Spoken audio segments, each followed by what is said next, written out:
Pittsburgh Steelers fans, how's it going? Welcome back to another episode of The Standard is the Standard.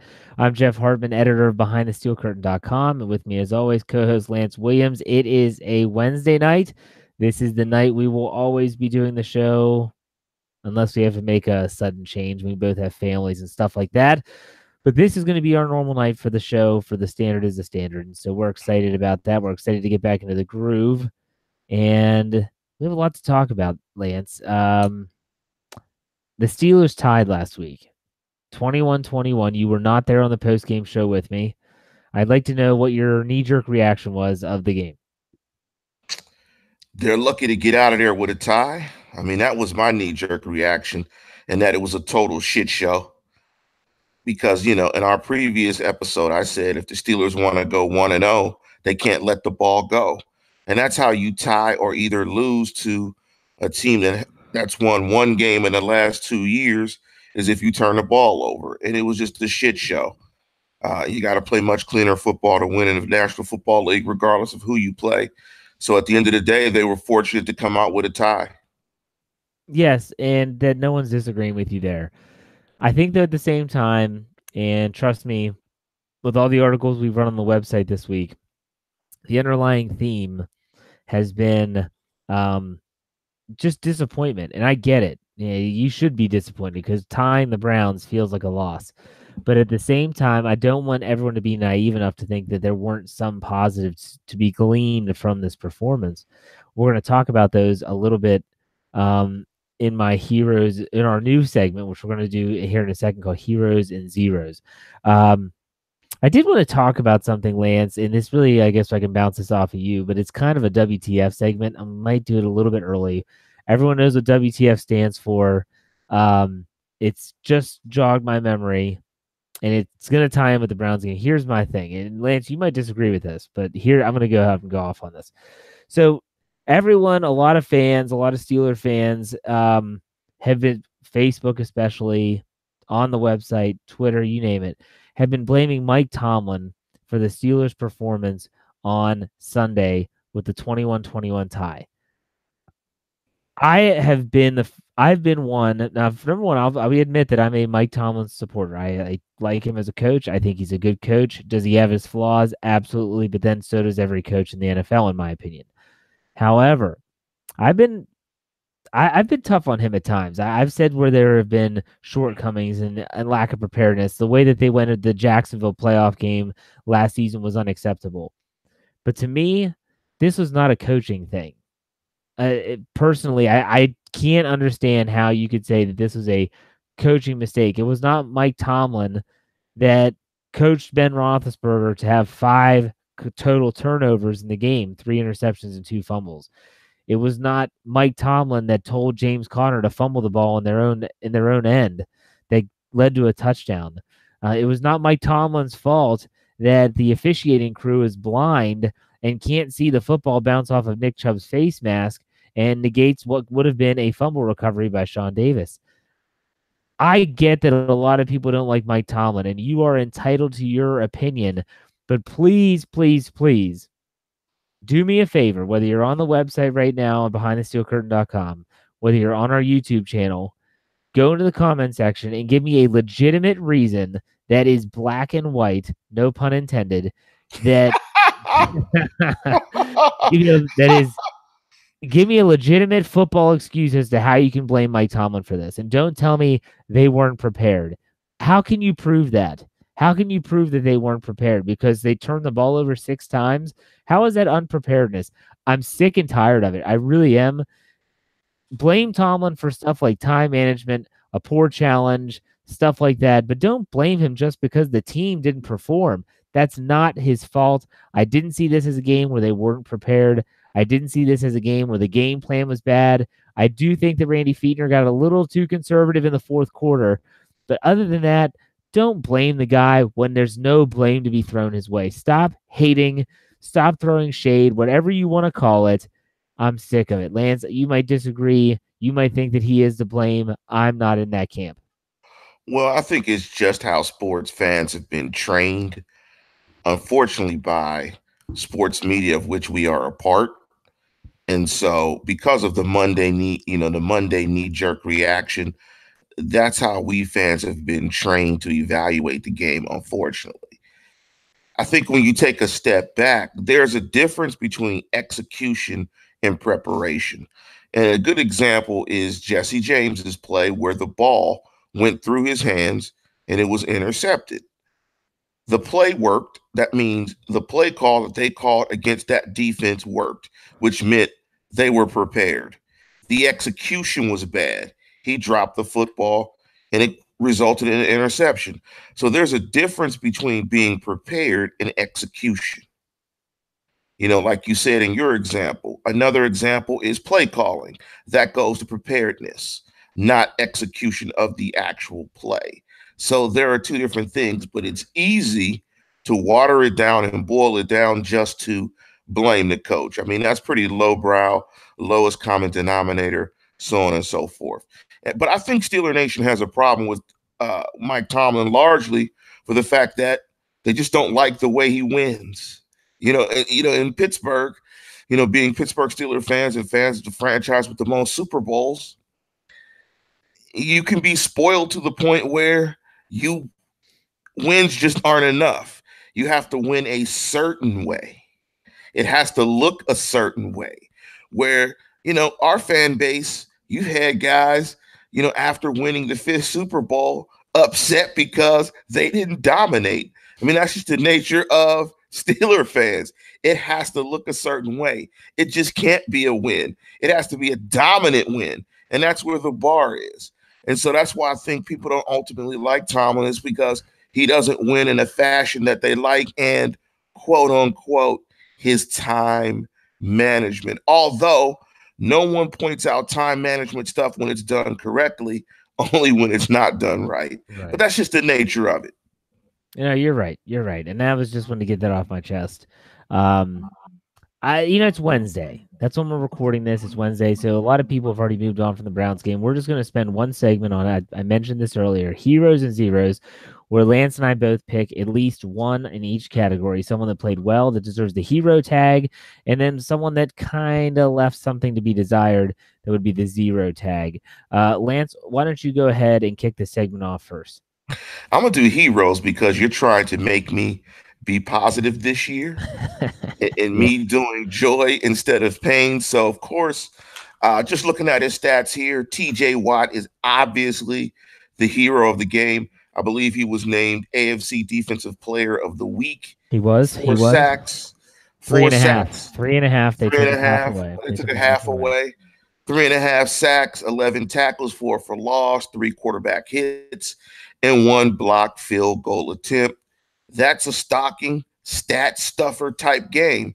And, TJ Watt apparently resting all training camp had that hamstring firing because, his level of pursuit, his get off, his tenacity, he doesn't quit on plays. He's really athletic, solid in coverage. He's turning out to be a very good first-round draft pick. So he is the hero of the game, TJ Watt. All right. I'm going to go a little bit different. I'm going to name a couple players that I feel deserve the hero tag, and I'm a positive guy. I'm an optimist. I'm the anti-Lance Williams, so to speak. So I'm going to give you, everyone knows James Conner. Okay, the stat line's obvious. He had almost 200 total yards, 135 rushing, two rushing touchdowns, something like 5 receptions for 50-some yards, maybe more than that. 190-some yards, I believe, total offense. Tremendous day. If he didn't fumble the football, it would have been something that movies are made of, I swear. Disney would have been calling, asking for the rights to that. But anyways, I'm going to go with some other players too that might not be getting a lot of talk, but I think they deserve it. And both of them are on defense. First is Sean Davis. I think Sean Davis played a tremendous game. His first game at free safety, where he played there the entire time. He had shifted over to free safety from time to time in the past, but this was his job. I thought he played well. He had a couple really nice solo tackles where he actually wrapped up. It's basically what we always wanted to see, where Mike Mitchell would kind of throw his shoulder at people. So That was great. He did have a pass defense. He might have had 2 total in the game. I just liked the product that he put on the field. And I thought it was really good to see that if maybe, and granted, take it with a Tyrod Taylor grain of salt, but if he could do that again against the Chiefs, boy, I tell you what, that would really solve a lot of problems for the Steelers in the back end. So I'll say Sean Davis is one hero. And then another one, everyone's going to hate on me for this, but I thought Bud Dupree had a good game. Yes, he was going against a rookie. Yes, the guy was very rough around the edges and he's not Joe Thomas, in other words, but not many people are. I thought he did his job. He got pressure. He looked better from the right side than he did the left. Just like TJ Watt, I thought looked better from the left than the right. I liked what they did there. And then lastly, John Bostic. John Bostic is trying to fill those gigantic shoes left by Ryan Shazier. He had a sack. Yeah, I thought you combine, the pressure that he puts, his run fits were good. Coverage is always going to be an issue, but I thought those 3 guys, I think they deserve some press. I'll call them unheralded players, unheralded heroes. They're on my list. You might disagree, Lance, but I don't care. I don't disagree largely, but man, you're either a hero or you're not, man. Unheralded hero? What because is that? everyone's going to say, like, if someone just stumbles upon the podcast and you say TJ Watt, well, no crap. He was the defensive player of the week. Everyone knows that I'm going to say James Conner.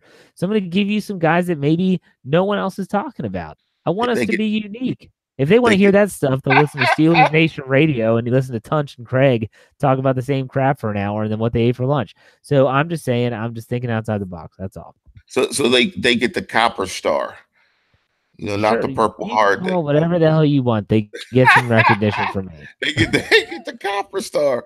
I don't disagree too much with Sean Davis. Also, he had an interception that was negated by penalty. But let's jump into the opposite side, the zeros. And because I said penalty, I wanted to jump into that. One of the obvious zeros in this game were the officials. The officiating was terrible. And I'm typically not a guy that kills officials. But come on, man. I believe it was 23 accepted penalties, 12 for the Steelers and 11 for the Browns. I mean, that's ridiculous. It killed the flow of the game. First of all, it was hard watching 5 quarters of football to start the football season. I mean, that was just like an overdose of football for the first weekend. Then I don't think the game ended till almost 2:00 in the West because there were so many penalties. I mean, it had to go to at least 1:45. And I'm like, man, I want to get a burger. I'm kind of hungry. I'm waiting till the game is over to eat. Flag. Absolutely terrible. But obviously, the biggest zero in the game was the quarterback. I mean, Ben Roethlisberger was the biggest zero of the game. I mean, you can't turn it over 5 times. That's a guy, year 15, year 14, year 15? I mean, 5 turnovers, and he kept trying to turn over the ball. I mean, he kept trying to lock on the guys, hold the ball. He had no sense of the pass rush. He was uncomfortable in the pocket. It was so bad for Ben that late in the 4th quarter, while falling after committing 5 turnovers, I believe, or maybe 4 to that point, he's falling to the ground trying to pitch the ball to James Conner. I'm just looking at the TV like, are you kidding me? Like what's going on in this guy's head? It's wet. You have a lead. Just sit on the football. Take care of it. That was terrible. And I'm sure he will improve. Ben is a Hall of Fame quarterback, but that was just bad. It's an absolute zero. If we were grading, that's an F grade game. Yeah, to go back to your officiating remark, I would give you the perfect sequence to describe the officiating of the game. So if someone didn't watch the game and they say, what was the game like? Here's the sequence. Steelers score a touchdown, holding on Marquise Pouncey. Next play, Steelers score a touchdown, illegal hands to the face, Marcus Gilbert. Third play, Steelers score a touchdown. Does it actually count? Yes, it does. 3 plays, 3 touchdowns, only 1 counts. Really bad. Really, really bad. Hey, those were bad penalties, but the ones that kill me the most, I mentioned the Sean Davis recovered fumble off the punt. That totally swung the tide of the game, but you also go back earlier in the first half, I believe, And there was one drive where the Steelers had stopped the Browns on a 3rd long, and they called Javon Hargrave for defensive holding. And all he Yeah. was doing was getting his arm across, doing his job to occupy another defender. He was not grabbing, was not pulling, and they called him for that. And I just kept saying to myself, I know there's holding on every play, but that doesn't mean you have to call it every play. And we actually ran an article today on the website this week prior to the Monday night games and maybe even the Sunday night games. They had already made an NFL record for penalties accepted in a week, not just week 1, Yeah. any week in NFL history. That was before Wow. Monday Night Football, and there were 2 games on Monday Night Football. So the NFL, I don't understand what they're doing. I get the whole preseason throwing a lot of flags to try to get the guys to understand what they're, hey, here's what we're calling, that type of stuff. But now I don't know. But my 0, if I'm going to go with the kind of piggyback off of what Lance said and stretch it out to the passing attack, because not only did Roethlisberger play like absolute poop, but Antonio Brown and Ben weren't on the same page. Antonio Brown was waiting for him to throw a water jug on the sideline. Excuse me. Justin Hunter, I don't know what he's doing or why he's even on the field. It was just discombobulated. It reminded me of the 2009 Steelers offense, which was kind of Ben drops back, first read's not there. I'm going to tuck it, move around, try to make plays. It didn't work. That's how Ben got killed, and he took a lot of shots in this game on Sunday. Hopefully they get back to the drawing board. Hopefully everything works out well in terms of the preparation this week, and they're ready to go. So, Lance, anything to add to that? And that's the difference, listeners. Execution and preparation. The preparation on the offensive side of football was shaky because they had no answers. And I'm trying to pull up the game book here. I can't find it, but I believe late in the game, it was something like punt, punt, punt, fumble, fumble, punt, where they could not move the ball for almost 2 quarters, the 4th quarter and the 5th quarter in overtime. And the offense just stagnated. But I think what we're seeing is that they have an issue with the 3rd wide receiver. A 3rd wide receiver is going to have to emerge because they don't have one right now. I think that they trust. Another hero that I was going to mention, and I wanted to pull out my notes here. Well, actually, I'll save him to the joy and pain segment, but they need to find a 3rd wide receiver, but it might not be a wide receiver. Maybe it's Vance McDonald, who's not on the injured list this week, who might potentially play this weekend. Maybe it's that where they can incorporate more 2 tight ends until that 3rd wide receiver emerges. But right now, they've got 2 wide receivers in Juju and AB. Right now, that 3rd guy is not on the field. You're correct. It is not. And so let's go right into our true or false segment. Those that are just joining us maybe for the first time that have never heard this segment, what it is we have 5 statements. We then debate whether it's true or false. Sometimes we agree. Most of the time we disagree. And then you yourself, the listener, can feel free to go into the comment section and let us know what you think about these particular comments as well, these statements as we call it. So here we go. Number 1, speaking of 3rd wide receivers, we'll jump right to this one. James Washington, the rookie from Oklahoma State, should be playing more than Justin Hunter. True or false? True. Justin Hunter looks like he's scared. I mean, he looks afraid. He looks like he runs the routes with no expectation to catch the football. He doesn't look like a decisive football player. And I'd rather go with the rookie. Justin Hunter is not in your long-term plans. Get the rookie snaps. At least we know with the rookie, he's going to compete, try to high point the football, and really compete and get after it because he's a rookie. He's a 2nd-round draft pick. He's really excited at this point in his career and playing in the National Football League. You would think Justin Hunter would be because maybe this is his last stop. But Justin Hunter just does not look like an aggressive football player. So I would take away his reps and give them to the rookie. Granted that the rookie knows what he's going to do, but he should, because with Justin Hunter, all they typically do is run 9 routes or go routes anyway with Justin Hunter. So that's something that I think the rookie would be able to do. I agree. I think the statement's true. I think that James Washington, they have him on the Juju Smith-Schuster plan. If you go back to last year, Juju played a little bit in week 1 against the Browns, recorded 0 catches with 0 targets, and they kind of eased him into it.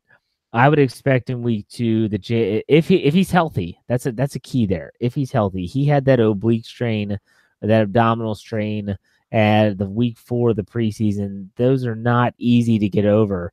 If he's 100% healthy and he has a helmet, get him on the field. If he's not healthy, keep him inactive, give the helmet to someone else. But I agree, true. I think James Washington deserves to at least get a shot. He can't do any worse than what Justin Hunter's doing. Okay, next question.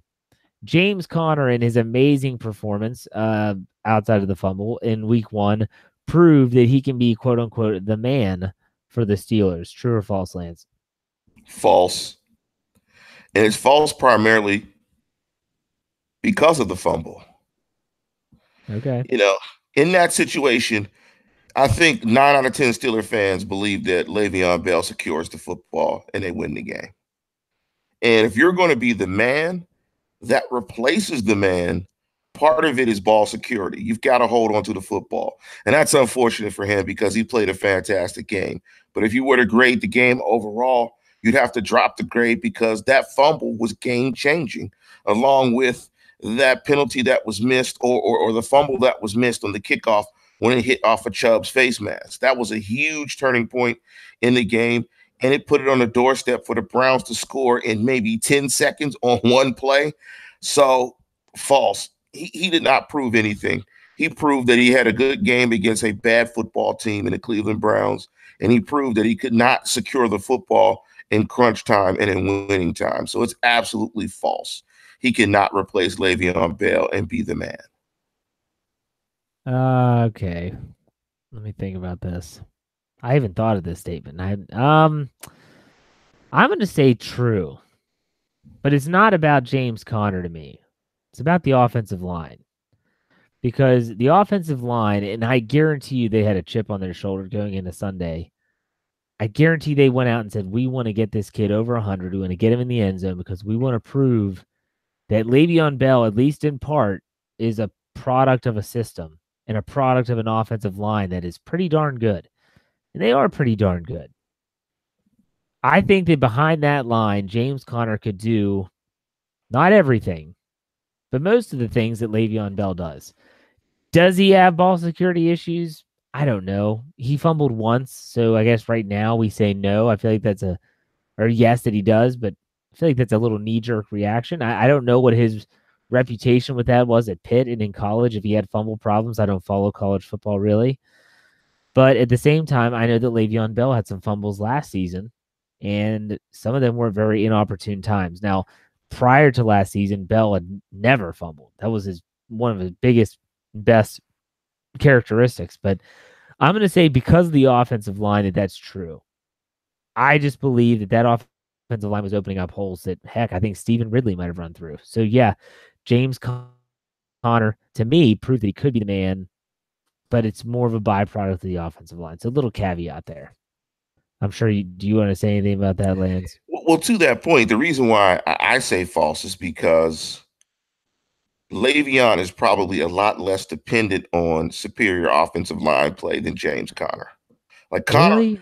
Conner will have to have that line play really well for him to get all that he gets. I think Le'Veon with Le'Veon and that offensive line, it's a symbiotic relationship. He gets stuff that they don't block a lot of times. There are a lot of times where it's not blocked at all, and he literally is waiting for a defender to get out of his run fit and can hit it. And that's something that James Conner can't do. Le'Veon's a special player. No, I'm not saying he isn't. I'm not saying he isn't. I am not one of those fans that says just because I'm pissed off that he's not here, I'm going to downgrade him in my mind that he's not the best, if not the best, one of the best running backs in the league. But I felt like last year, and you may disagree, I felt like last year the defense has kind of started to figure out Le'Veon Bell's style a little bit. The patience. It was so unique in 2014 and 2015. No one knew what to do because if you shot your gap right away, he's going to move, and he's got the where you just vacated. If you hesitated, he's going to choose right away, and he's gone. The backside approach, in the exact same way that James Conner was fumbled, that seemed to get on Le'Veon Bell last year, and that also comes down to the offensive line with Alejandro Villanueva. Typically, it was his side that they would get around the edge, and that's exactly what happened on James Conner on his fumble. Not saying that Le'Veon Bell can't be successful elsewhere. I am just pumping the brakes a little bit, thinking that he could go to somewhere like the New York Jets or anywhere. I mean, I'm thinking of some team that doesn't have a great offensive line, like Cleveland even. They don't have a great offensive line. Like you watched that game, you saw Carlos Hyde run okay. Is Le'Veon Bell going to do much better than that behind that line? If that were, do you think? I don't know. I mean, it's hard to say. I think he's better than Carlos Hyde, so my answer Well, would be yes. no crap. He's better than So, Carlos Hyde. Yeah, but okay. yes. So, All right. I told myself we weren't going to talk about Le'Veon Bell that much because I'm sick of talking about it. So let's move on. Here's a good one for you there, Lance. This is about your zero. Ben Roethlisberger is past his prime. Think about that. Ben Roethlisberger is past his prime. Doesn't mean he's not good. He's past his prime. True or false? true. Absolutely true. Okay. No doubt. No doubt. I mean, what's the guy, year 15? Yep. He better be past it. Tom Brady's not past it. Oh, Tom's past his prime. He's just really good. He's past his prime. Tom Brady's better now than he was in 2001. But Tom's physical prime was years ago. He's just a better player. Well, I mean, physical prime, and your prime of playing, like mental is catching up with physical, is totally different to me. Well, yeah, he's past it. I mean, he's definitely past it. Ben is just what he is now. I'm not saying he's a game manager. I'm not saying he's a top. I might have said he wasn't a top 10 guy. Maybe I said he was 11. I think I said he was 11. So yeah, he's a top 11 guy. I mean, he's still a guy that's dependent on his weapons around him. Let's just say this. What we saw against Cleveland looked like a guy beyond his prime, looked like a guy that was getting hit, that was slow to get out of the corner in a boxing match. But he's still good enough, I think, to get you to a Super Bowl and win you some games like we saw last year. So I think he's still who he is. Past his prime, absolutely. True. Yeah, I mean, I think about, like I said, to me, an athlete's prime, and this could be, let's say you're coaching a high school team. You see this there. You see it in college, and you can see it in the professionals. It's when their physical prime and their mental prime mesh together. And this is when, you think about, look at Antonio Brown. Okay, so he gets drafted in the 6th round out of Central Michigan, and he's a return guy. Doesn't get many reps as a receiver his rookie year. Second year, it starts to show up, Now, by year 3 or 4 is when he really starts getting it. But he might not be as fast at that time than he was when he entered the league. Right, he might not be as explosive, but it's that point where that's the prime. And now those years can be, it depends on the position. It depends on the player. Like Tom Brady, it would be tough to me to disagree that Tom Brady's still not in his prime because he's that smart and he's taking care of his body and he can still do almost everything. I would say he can do everything that he did 5-10 years ago and maybe even better. So Ben Roethlisberger, is he in his prime? No, false. Yeah, Ben Roethlisberger's past his prime was a statement. My fault. Yeah, true. It's true. Yeah. Because I think Roethlisberger, although the mental aspect has gotten better, his physical attributes have gotten significantly worse. What made him great, his escapability, his ability to extend the plays, that's not as good as it once was. The difference between a player like Drew Brees and Tom Brady is that they were never reliant on those skills. They focused on their pocket presence, move around, manipulate it, and then drive the ball down the field. Roethlisberger can do that. His game has had to change, but no, I agree that Ben Roethlisberger is past his prime. But I also agree with what you said. He is good enough to win a Super Bowl still. So fans that are listening, don't freak out because he's still good enough, in my opinion. All right. People will freak out, I'm telling you. I'll start talking about your IKEA couch and stuff. So anyways, let's shift gears a little bit to the Kansas City Chiefs. Look at Okay, look at sorry. that lack of paint on your wall. The Kansas City Chiefs are coming up in week 2, and we're going to start talking about that with our true and false statements. So you thought of this one, Lance. I thought it was good.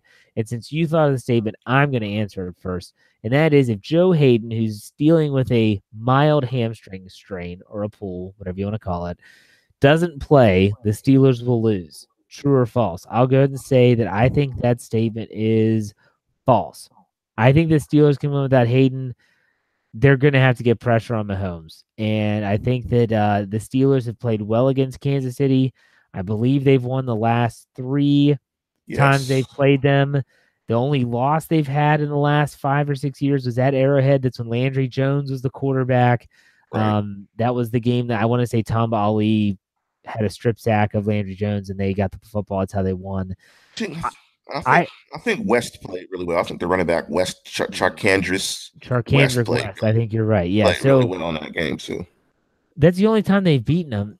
Pittsburgh plays well at home, and I'm not going to get into my prediction because we're doing that later. But I'm going to say that Joe Hayden could sit this one out, and I think the Steelers could still win. So I'm going to say that if Hayden doesn't play, the Steelers will lose. That's false. What do you think?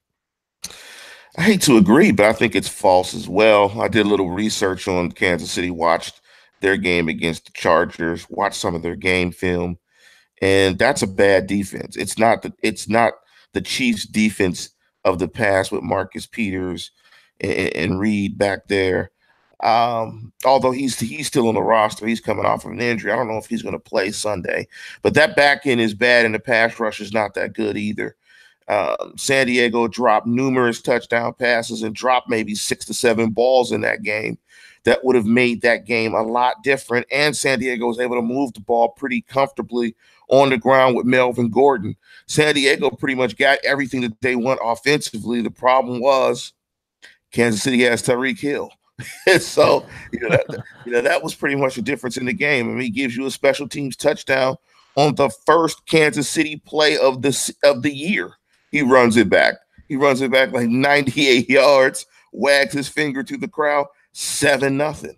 I mean, so he was the difference in that ball game. But yes, I think it's false. I think the way Kansas City plays defense, the Steelers will have an opportunity to score a lot of points. Okay, next one. If the Pittsburgh Steelers lose to the Kansas City Chiefs on Sunday at Heinz Field at 1 p.m. Eastern Standard Time, it is time to panic. True or false? You thought of this one, Lance. I'm going to go first as well. I'm going to say false. That even if they were to lose and their record is 0-1, I still don't think it's time to panic as long as everyone is healthy. Now, if a key contributor goes down, that's a different story. But I'm looking at their schedule. In week 3, they have Tampa Bay on Monday night. Then they come back to Pittsburgh against the Ravens on Sunday night. Then they have the Falcons at Heinz Field, Bengals, and then a bye. Even if they were to go 1-1, gosh, the friggin' tie. I still think they could be respectable by the time they hit the bye week. I look at this season, and I always have, in quarters. So you have to finish each quarter strong. So their first 4 games, can they beat the Tampa Bay Bucks on the road? Yes. I know that the Buccaneers beat the Saints, and I know that Ryan Fitzpatrick looked great, but it's still Ryan Fitzpatrick. The cream will always rise to the top, and his crap will always stink, so he'll eventually suck. I'm going to guess this week he's going to suck. So don't put him in your fantasy lineup. And then the Ravens, yeah, they beat the Bills. The Bills look like a JV high school team, so I'm not really putting too much stock into that just yet. And the Falcons, I'm not buyers on them, nor am I buyers on the Bengals. I think they would be fine. They're a team that plays better as the season goes on. You don't want to start 1-1, but at the same time, if you do, I'm going to say it's not time to panic, so that's false. The 4th game is against the Ravens? Yes. I'm going to say true. It is time to panic, but not necessarily time to jump off the West End Bridge. But it's definitely time to panic. Because if you go 0-1, right, and, Baltimore and Cincinnati play this weekend, on Thursday. Yes, tomorrow night. And if Baltimore wins, they go up 2-0 and Baltimore beats you in that first matchup, you could be chasing Baltimore for the entire season. And you don't want to be in that type of place early in the season, because right now, and we all know what it is about in Pittsburgh, it's about winning Super Bowls.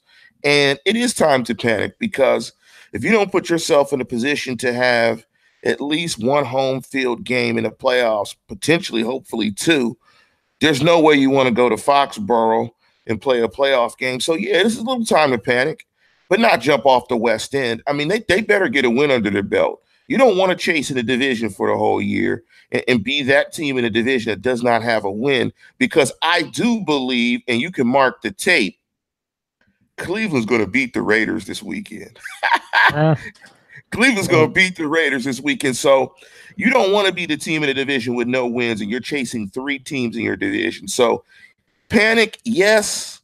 Jump off a bridge, no. To me, I wouldn't panic until the Steelers are more than 2 games behind the leader in the division. And that's not going to be Cleveland. And they haven't played any other division opponents. So even if they are 2 games behind Baltimore, as long as you still play Baltimore twice, you can still control your own destiny and take care of business in the division. And that's what I wrote an article when I did the AFC North roundup, where we talk about how everyone else finished. It's the division is your number one priority. So if coaches are setting goals, win the division is number one. It's not the most important, but it's your first stepping stone. Then it's get a bye, then try to secure home field advantage throughout, and then it's obviously playoffs and Super Bowl, et cetera, et cetera.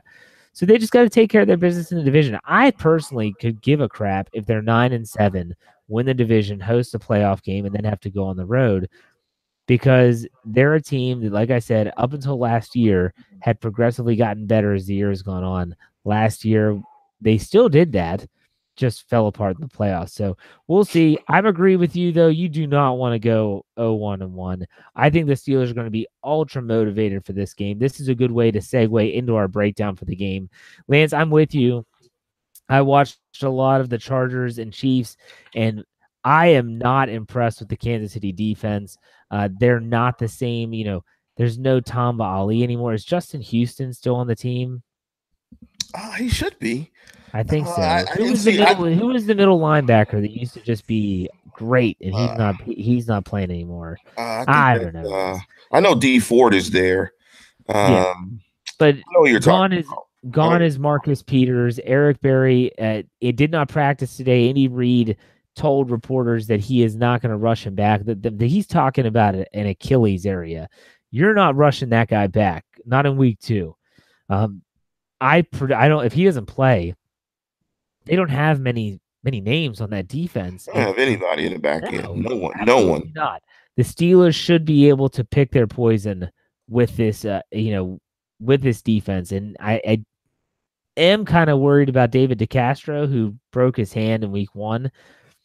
It's a little bit worse than they thought. He didn't practice today. His swelling hasn't gone down. He can't be fitted into like a soft cast or a brace until that happens. So if that doesn't happen, he might not play. Now, Finney would fill in, but he's not David DeCastro. David DeCastro is an all-pro. Defensively, you just got to get pressure on Mahomes. We talked about this off air. You were sending me screenshots. The Steelers are going to run a lot of zone, I think, in this game just to protect themselves and to try to confuse the young quarterback. Here's the deal. And it's funny. I was cutting grass today. And so I've got the headphones on. I'm listening to music. And as I'm mindlessly walking and cutting grass, I'm thinking to myself about how so many Steeler fans, all they do is say, they need to run man. They need to run man. Need more man. Well, first and foremost, it's not that Steelers don't run man. They do, but they have other options. They're a zone-based team. And I kept on thinking, there's only one team that people have a problem that they don't run man against, and that's New England. Yeah. That's it. It's just New England. Yeah. So for me, I was like, well, they can run zone against Patrick Mahomes. He might make a few mistakes, and it might be a better way to keep Tyreek Hill in front of you, because that's what you want to do. You have to. So I actually like the Steelers in this matchup on both sides. It's going to be a challenge on defense. I'm not going to say it's going to be easy, but I like the Steelers on both sides. Lance, what do you see? Because I know you watched a lot more film than I did. I mean, when you look at the Chiefs, I mean, the first thing is you have a ton of playmakers. I mean, you have Sammy Watkins, you have Hill, you have Kelsey, and you have Hunt. I mean, that's 4 really good playmakers on that offense. And what's different this year is you have a rookie that has the arm strength to throw it anywhere and challenge you on any part of the field, which is a little bit different than they had with Alex Smith, although Alex Smith last year did throw the ball downfield. But I think you're right. I mean, you have to play zone. I looked at last year's game, and the Steelers play a lot of cover 2, a lot of cover 3. They played some cover 8. Uh, but they had eyes on the football. They had 11 pairs of eyes on the football at all times, and they rallied and made tackles. And they're going to have to do the same. They're going to have eyes on the football. When they rush Mahomes, they'll have to be more disciplined than they did against Tyrod Taylor because of his mobility. He doesn't run it as good as Tyrod Taylor, but he is mobile, and they do use him as an option threat in the red zone. And by playing zone, you keep all of Kansas City's misdirection stuff in front of you so you can see it and you're not fooled by it. The other thing is you just got to confuse the looks for Mahomes. You've got to disguise. It's really a game where if you can disguise well, you can take advantage of a guy like that because he's a rookie with a strong arm, which means he can get confused and try to outthrow his confusion. To where if he's confused, he's just like, screw it, my arm is good enough. I can throw through his coverage anyway and beat it, although I got mentally fooled. The other thing I think in this game, rookie quarterback on the road again, you have to eliminate the big play. You have to make him sustain drives where they have to score 7, maybe 8, 9, 10, 11 play drives where he has to convert multiple third downs, has to make throws and tight throws in the tight windows in congested areas in the red zone of the field. You have to make it hard on them. Lastly, no special teams returns. I mean, you got Tyreek Hill in the game. You're going to have to really directional punt. You're going to have to force him to the direction that you punt, and you're going to have to tackle. In the game against the Chargers, they directional punted to the left side of the field. He broke contain and took it all the way around. It would have been his left side for like a 95-yard touchdown. So those are the key elements. You got to get pressure. And I think you got to get pressure with 4 so you can drop as many people and flood the zones, confuse the looks, make the young quarterback drive the long field. So Reed is going to have to punt well. And they can't give up any special teams plays. No, you're right. I want to mention that it feels like Mahomes is a rookie, but he's not. He's actually a second-year player. He just didn't play last year behind Alex Smith. So I did want to make that correction. He is not a rookie. He's a first-time starter. Yes, first-time starter. But I agree. You limit the splash plays, and the Steelers, I think, should be fine. So let's go with predictions, Lance. What's your score prediction for the game? I think it's going to be a high-scoring game, particularly if Joe Hayden does not play, because they're going to target Cam Sutton just like Cleveland did, when he went out the game. But I think the Steelers will be able to move the football against this team. Pass rush was limited. Back end was bad. I like this game to be 35-24 Steelers. Okay. I think it's a high-scoring game. Steelers offense looks good. We talked about Le'Veon a little bit during this show. One thing Le'Veon Bell did really well, he ran the ball really well against Kansas City. Yeah. I think he had over 140 yards rushing at least 3 straight games. I think the Steelers feel comfortable running against their front, and I think they'll see a lot of areas to attack. Keep it in front, tackle, limit Tyreek Hill. They come out with a win, 35-24. Yeah, I'm pretty close with your prediction. I did a radio spot on SB Nation Radio this morning, and they asked me for a prediction. I said 31-27 Pittsburgh wins. I think it's going to be close. I think Pittsburgh might even jump out to an early lead, but I think Kansas City claws their way back in.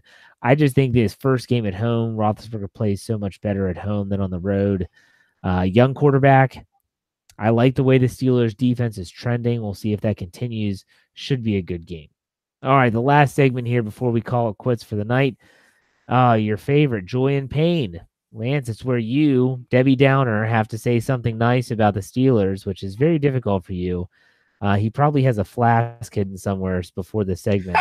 to get himself all liquored up. Do you want to go first, or do you want me to be angry first? No, I'm going to go first with the joy Go and ahead.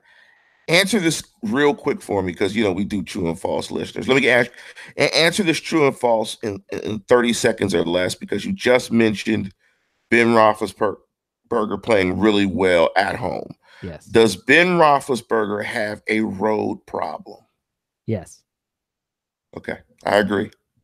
Okay. I agree. I think it's true. So for my joy segment, Switzer. Switzer looked great. Yeah. The new guy, his feet are so quick. His change of direction, his change of speed. He looks like a keeper. He looks like he's going to pop one soon. I was excited every time he had the ball in a return game because he was getting stuff. I was like, uh-oh. I think we found it. I think we found the answer there in the return game.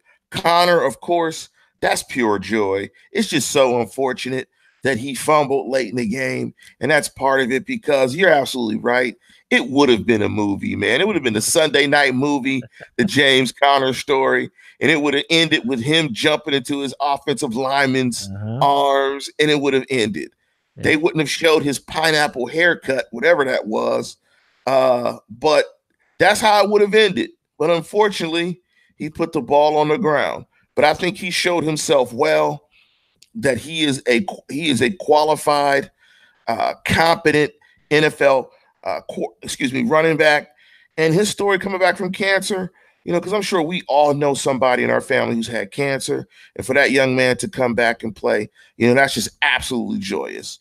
The third thing and the last thing is pressure. The Steelers looks like maybe 2017 went into 2018. 7 sacks to start. This team looks like they're generating some pressure. Like that's, like they're starting to get after the quarterback. So those are my 3 things that bring me joy when I think about the Steelers: Switzer, Connor, and their ability to get after the quarterback. Ryan Switzer, the pride of Charleston, West Virginia. And as a West Virginia boy myself, kind of proud of that. He's a little water bug, man. When he gets that football in his hand, he's squirting around all over the place. He's good. I like him. I like that kid out of college. When we were running our pre-draft stuff before the 2017 draft, I really liked him, but I knew they wouldn't take him because there was no spot for him with Eli Rogers as a slot receiver. But I'm glad he found his way to the black and gold. Okay, Payne, I'm only going to talk about 2 things. And the first is someone, I feel like I might have said this last week. I don't know. Jordan Berry sucks. I'm really sick and tired of this guy. I mean, I gave him a pass the last few years because he would occasionally have the big kick, the one that was a 60-yarder that really changed the field. You know why Nicholas Chubb got hit in the face with a face mask? Because Jordan Berry sucks. And I just don't. I mean, to me, I look at it this way. When Sean Swisham got injured before in the Hall of Fame game, and then they went through that slew of kickers, we had the Josh Scobie experiment and the Hartley experiment, Garrett Hartley experiment, and then they finally ended up with their current kicker and Chris Boswell. You're telling me that there's not someone out there that kicked in college that can do what he's doing or better, or there's someone that got cut they can't do it better. I don't get it. Jordan Berry, I mean, let me put it this way, because I don't want to act like I'm the coach making the decisions. When Mike Tomlin publicly starts a post-game press conference with our punting was poor in a preseason game, I don't know what else to say. It's horrible. It's really bad, and it's going to come back to bite him sooner or later. Quote me unless they make a move or unless he starts getting better. The second thing is, and I was talking to you about this, Lance, before we went on the air, and that is, I really hope the drama just stops. I hope that the media, and that includes us, just stop talking about Le'Veon Bell because he's not going to show up anytime soon. We shouldn't hope to see him anytime soon. Not that we don't want to see him anytime soon. We shouldn't hope to see him anytime soon. Antonio Brown, don't go out and threaten reporters who are doing a story on how off the field you're a giant turd and what you're putting on Instagram is nothing but a facade. Don't threaten a reporter. Don't force Art Rooney II and yourself to release a public apology via the Pittsburgh Post-Gazette. Don't be a turd. Be appreciative of what you have. That's it. That's my only pain for the week. It's just those two things. Jordan Berry sucks, and Antonio Brown, don't be a jerk off the field. That's it. Well, can I add some pain too? Well, that's what you do You, all the you, whole show. you know I love to You add do. pain. You know I love Sure, to add sure. pain. Yes, Joe. This is painful.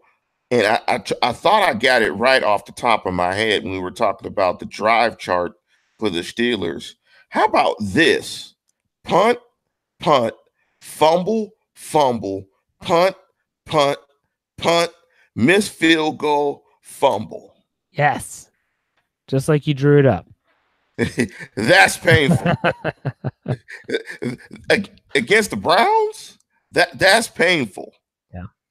Because and that series started after 2 consecutive touchdowns. No, you're right. You're absolutely right. They went touchdown, interception, interception, touchdown, touchdown. Then what I read to you, they punted the ball in that game 1, 2, 3, 4, 5, 6, 7 times. 7 of their 19 drives resulted in a punt. If you add the turnovers, 1 to the 6 turnovers, 13 of the 19 drives were punts or turnovers. That's painful. That's about as painful as it gets. Yeah, I mean it was awful, and it was all the passing game because they ran the ball well. I thought they ran the ball really well, especially in the first 3 quarters, and then the fourth quarter when Cleveland was loading the box, they couldn't throw their way out of a wet paper bag. So there you have that. Lance, anything to add before we call it a night? No, I just wanted to just get everybody down and upset before we leave the program with that. That's what you do best. Exactly. I mean, hey, I want people to jump off bridges. Yeah, that's kind of disturbing. I'll say this. I said it last week. It's coming up. I believe the announcement is going to be made next week that this show, a preview show I'm doing with Brian Anthony Davis, which will be tomorrow night. It'll be here on YouTube. You can check that out as well. The post-game show and 2 other shows are going to be starting a new podcasting forum format platform with SB Nation Radio. It's something I'm really excited about. And so if you're watching this on YouTube, make sure you check us out. You can follow us on a bunch of different platforms, and we'll still have our stuff here on YouTube. If you're following us on iTunes, don't worry. We'll get you access to that. There'll be an announcement. I know Lance is excited. I'm excited. You should be excited. The quality will be good. The frequency will be great, and you'll get nothing but Steelers content. Now, other than that, make sure you're continuing to check out BehindTheSteelCurtain.com for all your Pittsburgh Steelers needs. We're averaging like 10 stories a day, folks. I mean, you name it, we've got it. And if you haven't followed us on YouTube, find us there. Search BTSC Steelers Radio. Subscribe, thumbs up, comment. We appreciate all the feedback, even when some guy goes after Lance and his IKEA couch. They're over on the West Coast. So yeah, my couch is not from IKEA. It's probably from Macy's or something. Value City furniture. Value City. No, you probably got it at Hills. It's not IKEA. But actually, Jeff, before I go, you said something that's a local reference that I don't think people in the West Coast know about. They don't know about water bugs. They don't know about water bugs? I'll get water bugs. That's an East Coast thing. They don't know about water bugs. That's an East Coast thing. That's definitely an East Coast thing. I've never heard anybody in the West Coast talk about water bugs. Same thing with fireflies. Yeah. They don't have fireflies out here. Really? No, they don't. No fireflies or gnats. They don't have gnats either. That's not a bad thing. But I grew up, my dad would be watching football like Randall L. When Antoine Randall was drafted by the Steelers, my dad just called him a water bug. Look at that little water bug go. Look at him. They don't even know water bugs out here. They're like, what's a water bug? What are these guys talking about? We're showing our regionalism, Jeff. There you go. Absolutely. I'm still on the East Coast. He is not. So, yeah. But, Lance, there it is. Thank you for your time, listeners. Thanks for listening. Hey, enjoy the game on Sunday. Make sure you check us out tomorrow night for the preview show for the Kansas City Chiefs. Bye.